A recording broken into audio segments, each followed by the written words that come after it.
ನಮಸ್ಕಾರ. ಇವತ್ತು ಕಾಟು ಮಾವಿನ ಹಣ್ಣಿನಿಂದ ಮಾಡುವ ಸಾಸಿವೆಯನ್ನು ತೋರಿಸ್ತೇನೆ. ಇದು ತುಂಬ ರುಚಿಯಾಗಿರ್ತದೆ ಬಿಸಿ ಬಿಸಿ ಅನ್ನ ಜೊತೆ ತಿನ್ನಲಿಕ್ಕೆ. ಇದು ಕಾಟು ಮಾವಿನ ಹಣ್ಣು. ಬೇರೆ ಸಾಮಗ್ರಿ ಅಂತ ಹೇಳಿದರೆ ತೆಂಗಿನಕಾಯಿ ತುರಿ 1 ಕಪ್ ಆಗುವಷ್ಟು, ಮತ್ತು ಹಸಿಮೆಣಸು, ಮತ್ತೇನೂ ಬೇಡ. ತುಂಬ ಸುಲಭವಾಗಿ ಮಾಡಬಹುದು ಇದನ್ನು. ಮೊದಲಿಗೆ ಕಾಟು ಮಾವಿನ ಹಣ್ಣಿನ ಸಿಪ್ಪೆಯನ್ನು ತೆಕ್ಕೊಂಡು ಪಾತ್ರೆಗೆ ಹಾಕ್ಕೊಳ್ಬೇಕು. ಹುಳಿ ಸಿಹಿ ರುಚಿ ಇರ್ತದೆ ಈ ಹಣ್ಣು. ಹಾಗೆ ತಿನ್ನಲಿಕ್ಕೂ ರುಚಿಯಾಗಿರ್ತದೆ.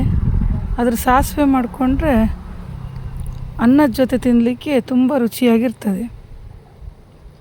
ನಮಗೆಷ್ಟು ಬೇಕೋ ಅಷ್ಟು ಹಣ್ಣಿನ ಸಿಪ್ಪೆಯನ್ನು ತೆಕ್ಕೊಂಡು ಇಟ್ಕೊಳ್ಬೇಕು.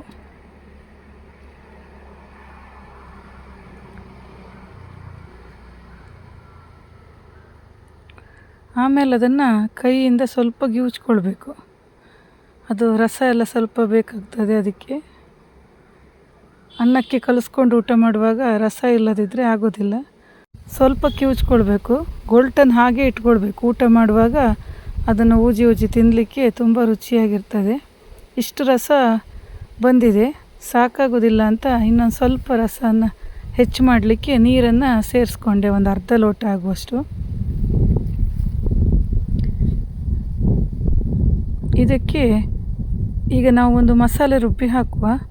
ಅದಕ್ಕೆ ತೆಂಗಿನಕಾಯಿ ತುರಿ 1 ಕಪ್ ಆಗುವಷ್ಟು, ಸಾಸಿವೆ ಮತ್ತು ಚೂರು ಮೆಣಸಿನಕಾಯಿ. ತುಂಬ ಖಾರ ಇರ್ತದೆ, ನೋಡಿಕೊಂಡು ಹಾಕಬೇಕು. ಚೂರು ಮೆಣಸಿನಕಾಯಿ ಹಾಕಿದರೆ ರುಚಿ ಪರಿಮಳ ಜಾಸ್ತಿ.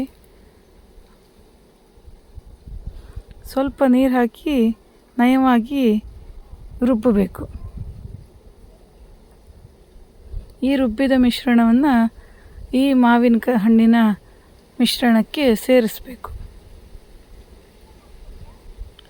ಒಗ್ಗರಣೆ ಮಾಡಲಿಕ್ಕೆ ಮಾತ್ರ ಒಲೆ ಹಚ್ಚಿಸುವ ಅಡಿಗೆ ಇದು. ಇದಕ್ಕೆ ರುಚಿಗೆ ಒಂದು ಸ್ವಲ್ಪ ಬೆಲ್ಲ ಹಾಕಬೇಕು. ಎಲ್ಲದನ್ನು ಚೆನ್ನಾಗಿ ಮಿಕ್ಸ್ ಮಾಡಿ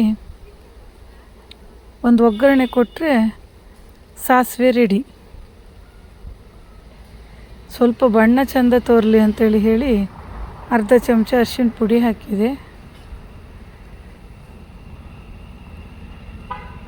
ಜೀರಿಗೆ, ಒಣಮೆಣಸು, ಕರಿಬೇವಿನ ಸೊಪ್ಪು, ಸಾಸಿವೆ ಹಾಕಿ ಒಂದು ಒಳ್ಳೆ ಒಗ್ಗರಣೆ ಕೊಟ್ಟು ಬಿಸಿ ಅನ್ನದ ಜೊತೆ ಮಧ್ಯಾಹ್ನ ಊಟ ಮಾಡಿದರೆ ಒಂದು ಸೆಟ್ಗೆ ಅನ್ನ ಹೆಚ್ಚಿಗೆ ಸೇರುತ್ತೆ ಇದ್ರ ಜೊತೆ.